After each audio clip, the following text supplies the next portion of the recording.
शिवाय नमस्तुभ्यम। हर हर महादेव। दोस्तों, आज के इस वीडियो में आप सभी सुनिए सोम प्रदोष व्रत कथा, साथ ही सुनेंगे सोमवार की व्रत कथा। तो चलिए कथा का शुभारंभ करते हैं, लेकिन उससे पहले एक बार सच्चे मन से कमेंट बॉक्स में हर हर महादेव का जयकारा जरूर लगाएं। जो प्रदोष व्रत सोमवार के दिन पड़ता है वह प्रदोष सोम प्रदोष व्रत कहलाता है। सोमवार भगवान शिव का दिन माना जाता है, अतः इस दिन प्रदोष व्रत होने से उसकी महत्ता और भी अधिक बढ़ जाती है। तो आज सुनिए सोम प्रदोष व्रत की कथा। एक नगर में एक ब्राह्मणी रहती थी। उसके पति का स्वर्गवास हो चुका था। उसका अब कोई आश्रयदाता नहीं था, इसलिए प्रातः होते ही वह अपने पुत्र के साथ भीख मांगने निकल पड़ते थे। भिक्षाटन से ही वह स्वयं व पुत्र का अपने पेट पालती। एक दिन ब्राह्मणी घर लौट रही थी तो उसे एक लड़का घायल अवस्था में कहराता हुआ मिला। ब्राह्मणी दयावश उसे अपने घर ले आई। वह लड़का विदर्भ का राजकुमार था। शत्रु सैनिकों ने उसके राज्य पर आक्रमण कर दिया। उसके पिता को बंदी बना लिया था और राज्य पर नियंत्रण कर लिया था, इसलिए वह मारा मारा फिर रहा था। राजकुमार ब्राह्मण पुत्र के साथ ब्राह्मणी के घर रहने लगा। एक दिन अंशुमती नामक एक गंधर्व कन्या ने राजकुमार को देखा और उस पर मोहित हो गई। अगले दिन अंशुमती अपने माता पिता को राजकुमार से मिलाने लाई। उन्हें भी राजकुमार भाग गया। कुछ दिनों बाद अंशुमती के माता पिता को भगवान शंकर ने स्वयं स्वप्न में आदेश दिया कि राजकुमार और अंशुमती का विवाह कर दिया जाए।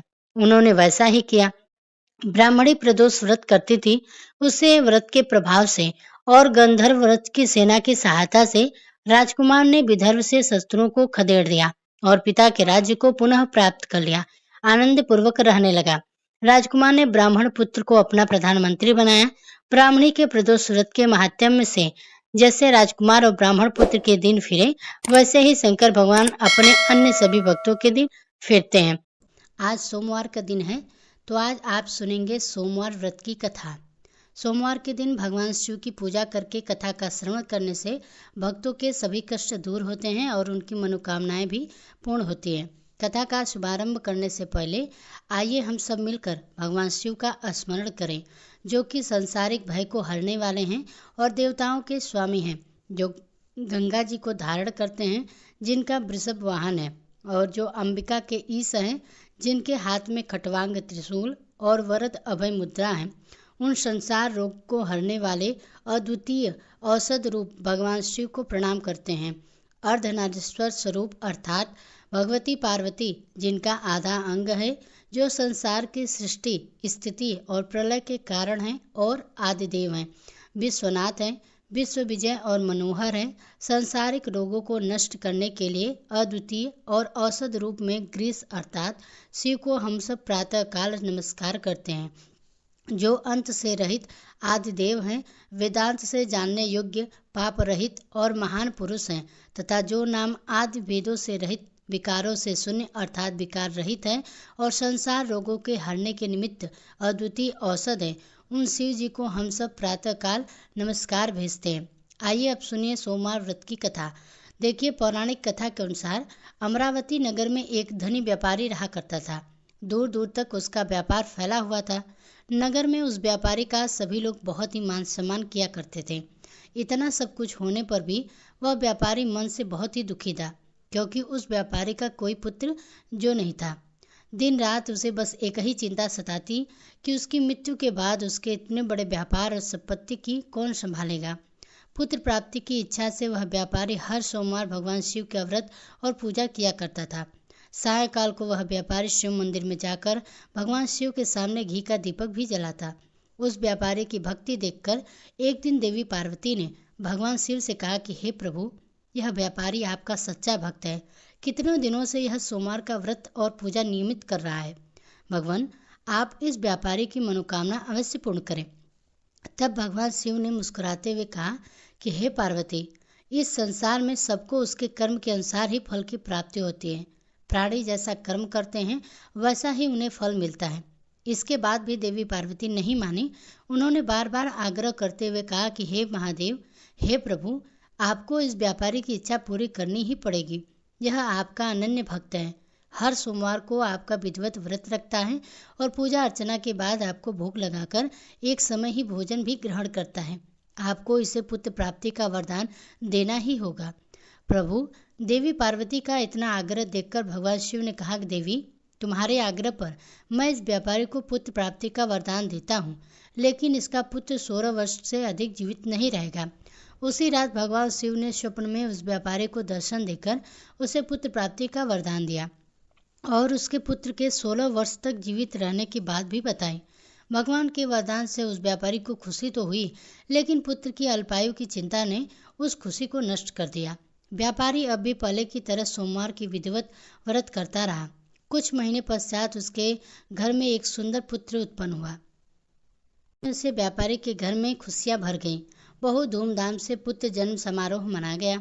व्यापारी को पुत्र जन्म की अधिक खुशी नहीं हुई, क्योंकि उसे पुत्र की अल्पायु के रहस्य का पता था, लेकिन यह रहस्य घर में किसी और को भी मालूम नहीं था। विद्वान ब्राह्मणों ने उस पुत्र का नाम अमर रखा। जब अमर 12 वर्ष का हुआ तो शिक्षा के लिए उसे वाराणसी भेजने का निश्चय किया गया। व्यापारी ने अमर के मामा दीपचंद को बुलाया और कहा कि अमर को शिक्षा प्राप्त करने के लिए वाराणसी छोड़कर आओ। अमर अब अपने मामा के साथ शिक्षा प्राप्त करने के लिए चल दिया। रास्ते में जहाँ भी अमर और दीपचंद रात्रि विश्राम के लिए ठहरते, वहीं यज्ञ करते और ब्राह्मणों को भोजन भी कराते थे। लंबी यात्रा के बाद अमर और दीपचंद एक नगर में पहुंचे। उस नगर के राजा की कन्या की विवाह की खुशी में पूरे नगर को सजाया गया था। निश्चित समय पर बाराती आ गए, लेकिन वर का पिता अपने बेटे के एक आंख से काना होने के कारण बहुत ही चिंतित था। उसे इस बात का भय सता रहा था कि राजा को इस बात का पता चलेगा तो वह विवाह से इनकार न कर दें। इससे उसकी बहुत ही बदनामी होगी। वर के पिता ने अमर को देखा तो उसके मस्तिष्क में एक विचार आया। उसने सोचा, क्यों न इस लड़के को दूल्हा बनाकर राजकुमारी से विवाह करा दूं। विवाह के बाद इसको धन देकर विदा कर दूंगा और राजकुमारी को अपने नगर ले जाऊंगा। वर के पिता ने इस संबंध में अमर और दीपचंद से बात की। दीपचंद ने धन मिलने के लालच में पिता की बात के स्वीकार कर लें और अमर को दूल्हे के वस्त्र पहनाकर राजकुमारी चंद्रिका से विवाह करा दिया। राजा ने बहुत साधन देकर राजकुमारी को विदा किया। अमर जब लौट रहा था तो सच नहीं छिपा सका और उसने राजकुमारी के दुपट्टे पर लिख दिया, राजकुमारी चंद्रिका, तुम्हारा विवाह तो मेरे साथ हुआ था। मैं वाराणसी में शिक्षा प्राप्त करने के लिए जा रहा हूँ। अब तुम्हें जिस नवयुवक की पत्नी बनना पड़ेगा वह काना है। जब राजकुमारी ने अपने दुपट्टे पर लिखा हुआ पढ़ा तो उसने काने लड़के के साथ जाने से इनकार कर दिया।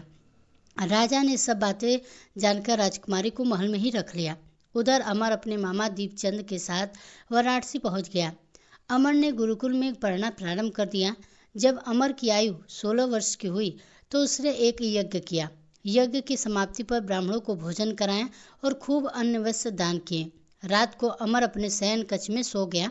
शिवजी के वरदान के अनुसार शयनावस्था में अमर के प्राण पखेरु उड़ गए। सूर्योदय पर मामा अमर को मृत देखकर रोने पीटने लगा। आसपास के लोग भी एकत्र होकर दुख प्रकट करने लगे। मामा के रोने के विलाप करने के स्वर समीप से गुजरते हुए भगवान शिव और माता पार्वती ने भी सुने। तब माता पार्वती ने कहा, भगवान प्राणनाथ, मुझे इसके रोने का स्वर सहन नहीं हो रहा है। आप इस व्यक्ति के कष्ट को अवश्य दूर कीजिए। भगवान शिव ने देवी पार्वती के साथ अदृश्य रूप में जाकर अमर को देखा तो पार्वती जी बोले, देवी, यह तो उसी व्यापारी का पुत्र है जिसे मैंने 16 वर्ष की आयु का वरदान दिया था। आज इसकी आयु को पूरी हो गई है।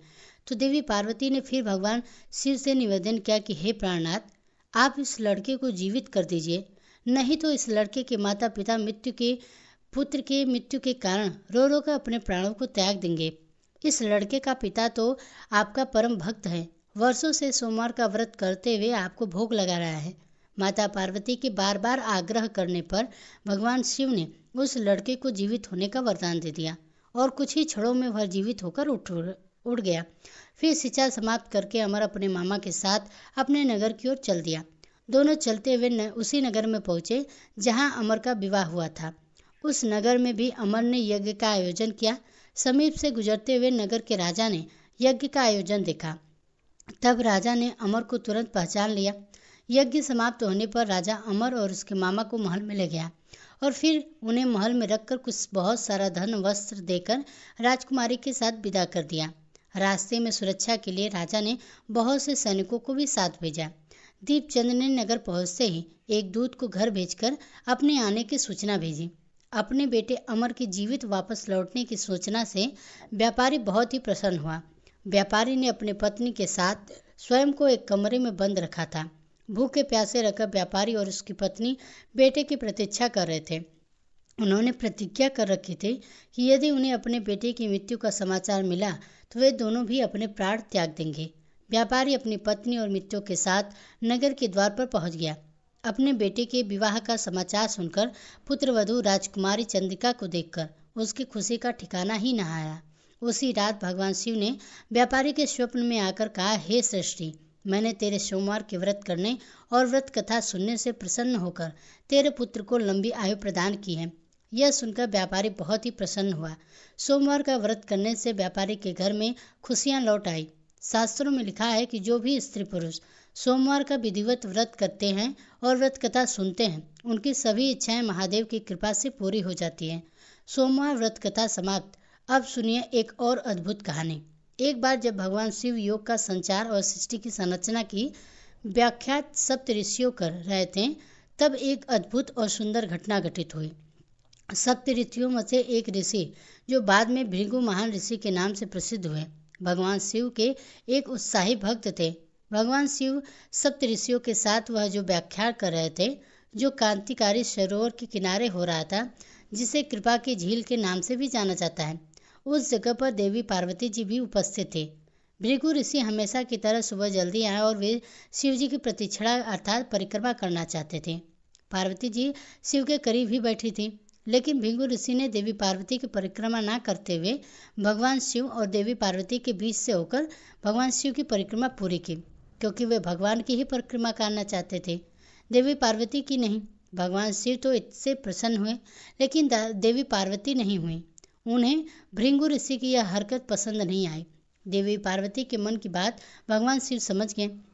उन्होंने देवी से कहा कि आप थोड़ा और करीब आ जाइए तो वह आपकी परिक्रमा भी कर लेंगे। पार्वती जी भोलेनाथ के और करीब आ गई।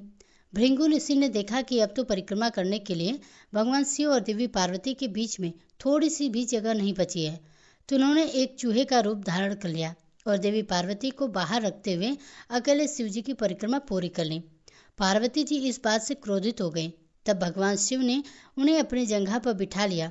तब भी भृगु ऋषि ने एक छोटे से पक्षी का रूप धारण किया और शिव जी की परिक्रमा पूरी कर ली। अब तक तो पार्वती जी के क्रोध की कोई सीमा ही नहीं रही। वह अत्यंत ही क्रोधित हो चुकी थी।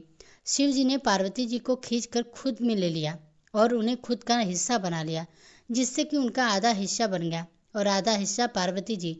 इस प्रकार से अर्धनारीश्वर बन गए। भृगु ऋषि ने यह सब देखा। वे खुद भी पीछे नहीं हटने वाले थे और उन्होंने खुद को देखते ही देखते एक मधुमक्खी के रूप में बना लिया और उनकी दाहिनी टांग पर चक्कर लगा लिया। भृगु का यह बचकाना भक्तिभाव देखकर अब शिवजी तो प्रसन्न हुए, लेकिन साथ ही साथ वे भी नहीं चाहते थे कि भृगु ऋषि अपनी भक्ति में इतना खो जाएं कि वह प्रकृति के परम स्वभाव को ही समझ न पाए। तब वे सिंहासन पर बैठ गए। अब तो भृगु ऋषि के पास कोई भी रास्ता नहीं बच सका कि वह सिर्फ शिवजी का और उनके शरीर के किसी हिस्से का चक्कर लगा सके। देवी पार्वती को ऋषि की इस ओछी सोच पर बहुत ही क्रोध आया। उन्होंने ऋषि से कहा कि तुम्हें स्त्रियों से इतना परहेज है क्यों? तो ना तुम्हारे अंदर से स्त्री शक्ति को ही अलग कर दिया जाए। ऐसा कहते ही देवी ने ऋषि के अस्तित्व को अलग कर दिया। अब भृगु ऋषि ना तो जीवितों में थे और ना ही मृत्यु में थे। उन्हें बड़ी ही पीड़ा हो रही थी। तब वे माता पार्वती से याचना करने लगे। तब भगवान शिव ने देवी ऋषि को क्षमा करते हुए कहा। माता पार्वती ने उन्हें क्षमा कर दिया और बोली, संसार में स्त्री शक्ति के बिना कुछ भी नहीं। बिना शक्ति स्त्री के प्रकृति भी नहीं है, पुरुष भी नहीं है। दोनों का होना अनिवार्य है। जो स्त्रियों को सम्मान नहीं देता उसे भी जीने का कोई अधिकार नहीं है। कथा अब यहीं पर समाप्त होती है। तो प्रेम से बोलिए भगवान शंकर की जय। हर हर महादेव।